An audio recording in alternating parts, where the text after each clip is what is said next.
জীবনের প্রতিটা মুহূর্ত সুন্দর বলা মেয়েটার আজকে মন খারাপ। সত্যি বলতে ভালোবাসা ছাড়া জীবন কিন্তু একেবারে অচল। ভালোবাসা থাকলেই তুমি যেকোনো মুহূর্ত পার করে উঠতে পারবে। সংসার জীবন করার আগে ভালোবাসার অভাবে ভুগেছি অনেক, অনেক।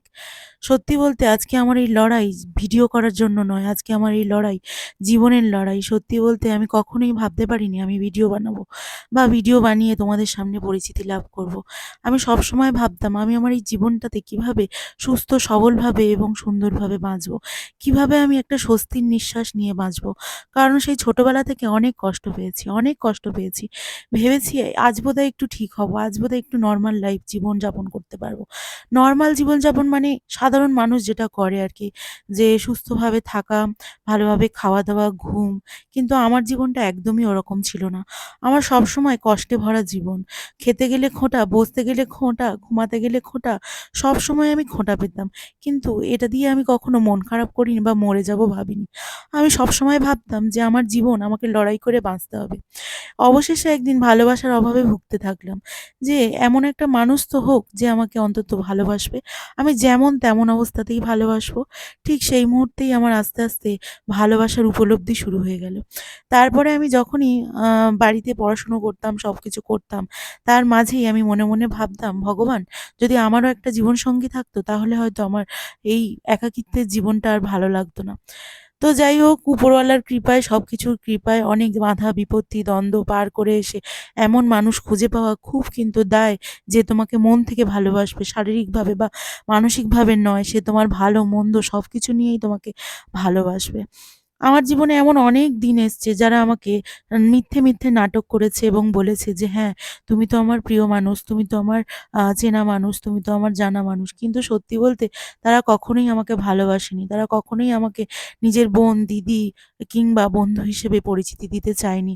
আত্মীয়-স্বজনরাও অনেকে মুখ সরিয়ে নিয়েছে। আজ অনেক, অনেক জিনিস মনে পড়ছে বন্ধুরা। সত্যি বলতে আজকে আমার হাসব্যান্ডের শরীর খারাপ। আর এই একটাই মানুষ আমার জীবনে আছে যে আমাকে ভালোবেসেছে এবং আমিও তাকে মনে প্রাণে ভালোবেসেছি। সত্যি বলতে আমি কখনো ভাবতে পারিনি যে আমার এমন একটা মানুষের সাথে বিয়ে হবে যে আমাকে ভালোবাসবে। ভালোবাসা বড় তিতো জিনিস বন্ধুরা। যদি তুমি বেশি ঘাঁটাঘাঁটি করো তাহলে তিতো হয়ে যাবে।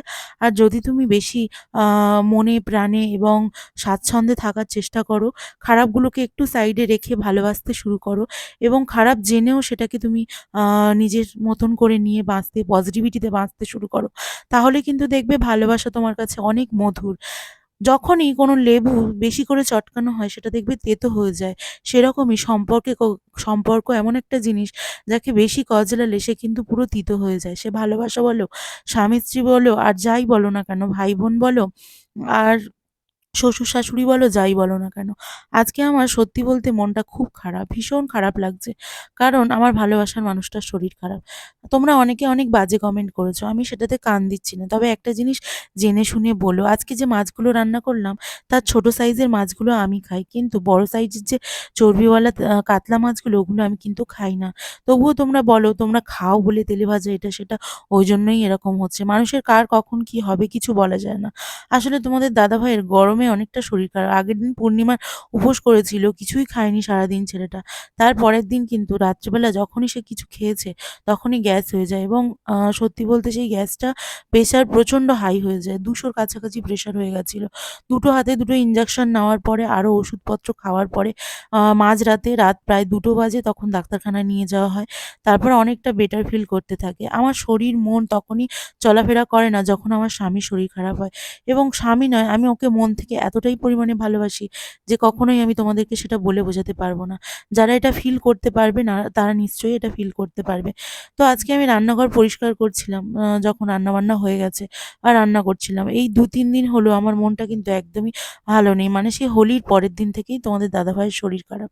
আমি যে কাজটাই করছি না কেন সেটাতে আমি মন দিতে পারছি না। আমার শরীরটা নামে চলছে কিন্তু আমি মানসিকভাবে একদম দুর্বল হয়ে আছি। কারণ আমার ও ছাড়া কেউ নেই। আর কেউ থাকলেও বা বাবা, মা, ভাই-বোন তার থেকে কিন্তু স্বামী অনেক গুরুত্বপূর্ণ মানুষ। কারণ পৃথিবী একদিকে আমি, একদিকে আমার ভগবান আর একদিকে আমার স্বামী, তারপরে আমার বাকি সবাই। সত্যি বলতে আমার অনেক, অনেক কষ্ট হয় যখন ওর কিছু হয়।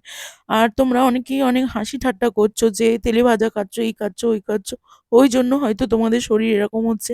কিন্তু না বন্ধুরা, এইজন্য হয়নি। তো এখন গরম পড়েছে, সবাই সাবধানে থাকো, ভালো থাকো। আশা করি তোমাদের পরিবারেও কোনো রকম কোনো সমস্যা যেন না হোক আমার মতন। তো একটুখানি ভালোবাসা দিও, এভাবে পাশে থেকো। আর ব্লগ ভিডিও তো কালকে দিতে পারিনি, আজকের ব্লগ ভিডিও দিলাম তোমাদের জন্য। কারণ বুঝতেই পারো ফেসবুক বলো, ইউটিউব বলো, যা কিছুই বলো, ব্লগ ভিডিও যখন শুরু করেছি তখন থেকেই না দেওয়া বন্ধ করে দিলে আর রিচ, এনগেজমেন্ট সব কিছুই কমে যায় এবং ভালো থাকে না। তো আজকে শরীরটা মনটা একদমই ভালো নেই বন্ধুরা। রান্নাঘর পরিষ্কার করে দিয়েছি। ২ দিন ভালো করে খেতে পারছি না, ভালো লাগছে না। তো এখন খুব কষ্ট হচ্ছে। একটু ঘরের দিকে যাচ্ছি। তো চলো আজকের ভিডিওটা এই পর্যন্ত। ভালো থেকো, সুস্থ থেকো সবাই। আর না জেনে শুনে কাউকে কোনো খারাপ কমেন্ট করো না। মনে কষ্ট দিও না যাতে সে কষ্ট পায়। তো অনেকে অনেক ভাই কমেন্ট